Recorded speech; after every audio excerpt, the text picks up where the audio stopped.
Jelang pelaksanaan pemungutan suara ulang Pilkada Tasikmalaya, KPU Kabupaten Tasikmalaya mulai mendistribusikan surat suara ke tingkat kecamatan. Distribusi logistik ini dilakukan dengan pengawalan ketat aparat kepolisian untuk memastikan surat suara sampai ke PPK hingga ke TPS dengan aman. KPU Kabupaten Tasikmalaya mulai mendistribusikan logistik utama untuk pemungutan suara ulang PSU Pilkada Tasikmalaya berupa surat suara. Proses distribusi dilakukan menggunakan 8 unit kendaraan yang bekerja sama dengan PT Pos Indonesia, serta dikawal ketat oleh aparat kepolisian bersenjata lengkap.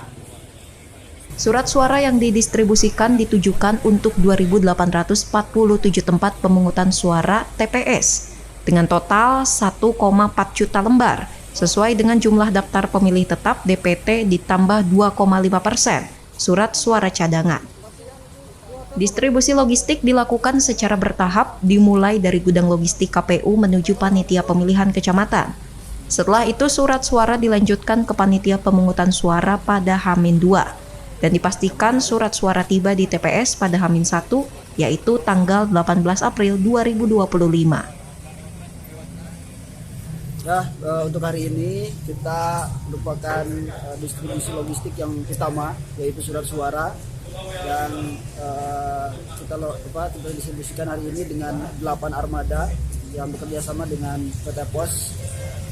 Dalam proses distribusi ini kita memastikan bahwa semuanya berjalan dengan baik, mulai dari semalam kita loading, kita mengecek untuk memastikan semuanya berjalan dengan baik. Kita berkoordinasi dengan pihak kepolisian untuk keamanannya, memastikan untuk semuanya bisa berjalan dengan lancar. Dari pihak kepolisian sudah Polres Tasikmalaya Kabupaten dan Kota pada hari ini melaksanakan pengawalan pendistribusian logistik KPU ke kecamatan-kecamatan yang ada di Kabupaten Tasikmalaya maupun di Kota Tasikmalaya.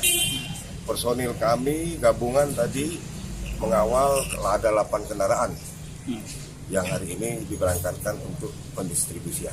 Senjata lengkap ya? Ya. Sementara itu, Badan Pengawas Pemilu Kabupaten Tasikmalaya menegaskan bahwa pengawasan logistik PSU dilakukan secara ketat dan sesuai prosedur. Bawaslu juga melakukan pengawasan secara melekat untuk memastikan distribusi logistik dari KPU hingga ke tingkat TPS berjalan sesuai prosedur. Prinsipnya gini, kita melakukan pengawasan basis tahapan ya.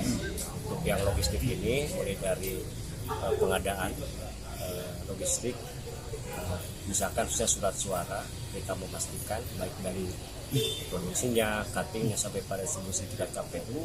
Nah, kemarin ada kekurangan, hasil sortir itu 1.690 dan kita juga sudah memastikan bahwa KPU memenuhi kekurangan itu dan perusahaan memproduksi kembali. Kemarin sudah kita pastikan keterpenuhan kebutuhan jumlah surat suara sesuai dengan DPT tambah 2,5%. Itu dulu soal tahapan logistik. Nah, sampai hari ini Bawaslu memastikan bahwa secara keseluruhan terkait dengan logistik sampai pada tugas ya kewajiban KPU sudah dijalankan. Tinggal kita mengecek memastikan distribusi dari KPU sampai tingkat kecamatan yang nantinya sampai basis TPS. Pengawasannya mau? Selain surat suara, logistik lain seperti kotak suara, bilik suara, dan perlengkapan pendukung lainnya telah didistribusikan lebih awal. Dengan tahapan yang direncanakan secara matang, KPU bersama Bawaslu berharap proses pemungutan suara ulang dapat berlangsung lancar dan sukses. Fajar Rivaldi, Radar TV melaporkan.